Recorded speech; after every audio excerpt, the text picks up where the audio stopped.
चारों राज्यों में चारों सरकारें भाजपा की हैं, केंद्र की सरकार भाजपा की है। तो ये डबल इंजन नहीं है, चार चार इंजन है और सारे इंजन लगातार दौड़ रहे हैं कि कैसे अरावली पर्वत को नष्ट किया जाए। जनता का दबाव काम आएगा और सरकार दोबारा सुप्रीम कोर्ट जाकर इस मामले को सुलझाएगी। सरकार को कदम उठाने चाहिए। जो लोग भ्रष्टाचार में लिप्त हैं, चाहे वो अधिकारी हों या कोई बड़े लोग भी हों, मैं तो इतना कहना चाहता हूँ कि लोगों का जो विश्वास है वो उठ रहा है। कोई भी व्यक्ति नहीं चाहेगा कि प्रकृति से खिलवाड़ हो।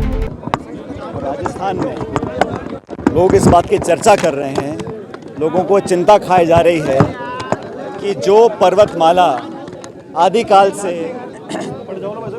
करोड़ों लोगों के लिए एक सुरक्षा कवच बना हुआ था, एक ढाल बनी हुई थी, उसको जानबूझकर खतरे की दिशा में कौन डाल रहा है। और कोर्ट का जो हाल ही में वक्तव्य आया है उसमें सरकार की बात को माना गया कि पर्वत की जो ऊंचाई है वो 100 मीटर मान ली जाए।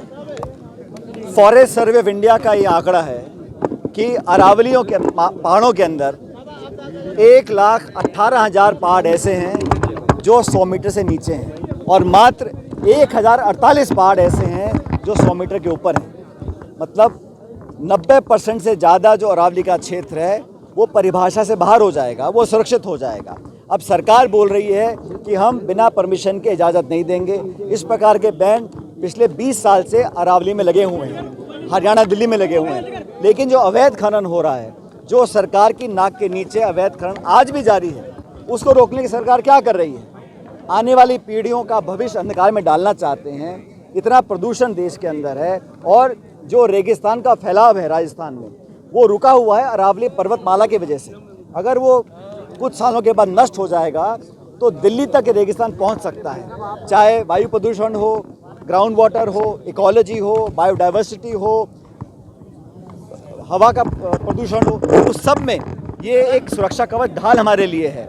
और मुझे लगता है कि सरकार या तो विवश है या मजबूर है या नीयत में कोई कमी है कि बार बार क्लैरिफिकेशन दे रहे हैं, स्पष्टीकरण कर रहे हैं, लेकिन अभी तक इस मामले को सुलझाने के लिए सुप्रीम कोर्ट सरकार नहीं गई है ताकि परिभाषा को दोबारा से प्रस्तुत किया जाए।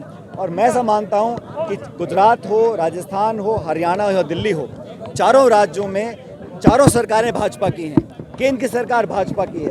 तो ये डबल इंजन नहीं है, चार चार इंजन है और सारे इंजन लगातार दौड़ रहे हैं कि कैसे अरावली पर्वत को नष्ट किया जाए। तो पूरा देश, इसमें राजनीति का कोई चर्चा नहीं है, लेकिन अलग अलग सामाजिक संगठन, नौजवान, हम सब लोग कांग्रेस पार्टी के, आज NSUI राजस्थान ने यहाँ प्रदर्शन किया है, कल अलवर में प्रदेश कांग्रेस कमेटी का प्रदर्शन है, अलग अलग जिलों में, अलग अलग राज्यों में हम सब लोग चर्चा करें कि कैसे सरकार पे दबाव बनाया जाए और अरावली पर्वतमाला को, जो इतना फ्रेजाइल है, और भारत सरकार ने अंतर्राष्ट्रीय यूनाइटेड नेशंस में कहा कि अरावली पर्वत से हमारा ग्राउंड वाटर रिचार्ज होता है, हमें खेती के लिए पानी मिलता है, मानसून हमारा बेहतर रहता है, एयर पोल्यूशन में बचाव आता है। तो एक हेरिटेज साइज है, 2000 सालों से ज़्यादा ये पर्वतमाला रही है। मुझे और हम सब जो आजकल खासकर नौजवान पीढ़ी है वो आशावान है कि जनता का दबाव काम आएगा और सरकार दोबारा सुप्रीम कोर्ट जाकर इस मामले को सुलझाएगी। साथ ही साथ जो खनन चल रहा है, अवैध खनन, उस पर सिर्फ रोक लगाना है, घोषणा करना नाकाफ़ी रहेगा। सरकार को कदम उठाने चाहिए। जो लोग भ्रष्टाचार में लिप्त हैं, चाहे वो अधिकारी हों या कोई बड़े लोग भी हों, उसके खिलाफ कार्रवाई करें ताकि लोगों में विश्वास मन में जागे कि सरकार हमसे धोखा नहीं करेगी। भाई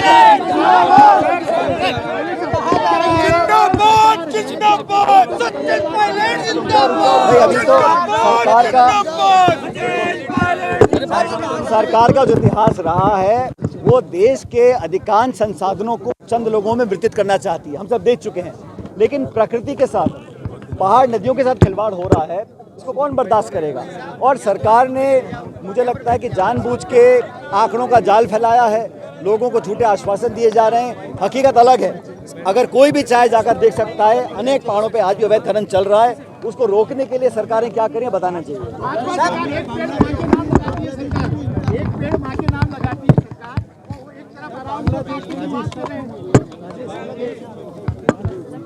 देखिए, मैं तो इतना कहना चाहता हूँ कि लोगों का जो विश्वास है वो उठ रहा है।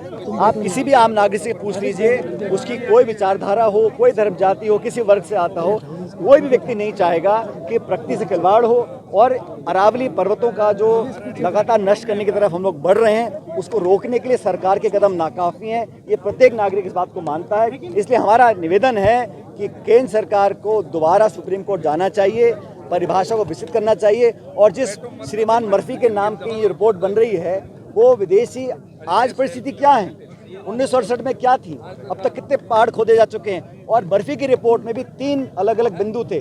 सरकार ने चतुराई से सिर्फ एक बिंदु को उठाया है, 100 मीटर वाले बिंदु को, और उसका जो 3% से ज़्यादा स्लोप है उसको इंक्लूड नहीं किया गया।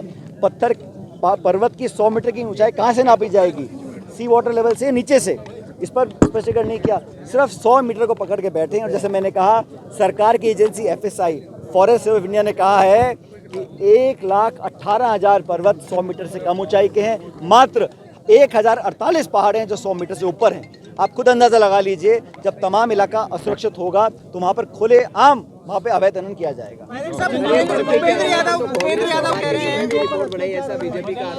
ये तो सरकार हमेशा बोलती है, नेहरू जी ने ऐसा किया, इंदिरा जी ने ऐसा किया, मनमोहन सिंह ने ऐसा किया। 11 साल से सरकार भाजपा के केंद्र में, आपने क्या किया है? आपकी सरकार प्रदेश राजस्थान में, हरियाणा, दिल्ली में है। आप लोग क्या कर रहे हैं? आप लोग, जनता के मन में विश्वास क्यों पैदा हो रहा है? आज कोई आपकी बात को मान क्यों नहीं रहा है? क्योंकि लोग जानते हैं कि आपकी नीयत ये है कि आंकड़े दिखाओ, भ्रमित करो, मीडिया में बातें फैलाओ और अंत में कुछ लोगों को फायदा पहुंचाने के लिए सारा काम किया जा रहा है। भूपेंद्र यादव कह रहे हैं कि 0.19% ही होगा खनन। 0.19% भी सिर्फ आंकड़ा है ना, इसमें भी लगभग 70,000 एकड़ जमीन आप खनन कर सकते हो।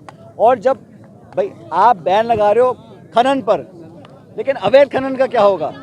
अवैध खनन तो चल ही रहा है ना भाई। खनन पर बैन लग सकता है, लेकिन अवैध खनन का क्या होगा? उसको सुप्रीम कोर्ट की मॉनिटरिंग हो रही है, बावजूद उसके लगातार यहाँ पर खनन हो रहा है।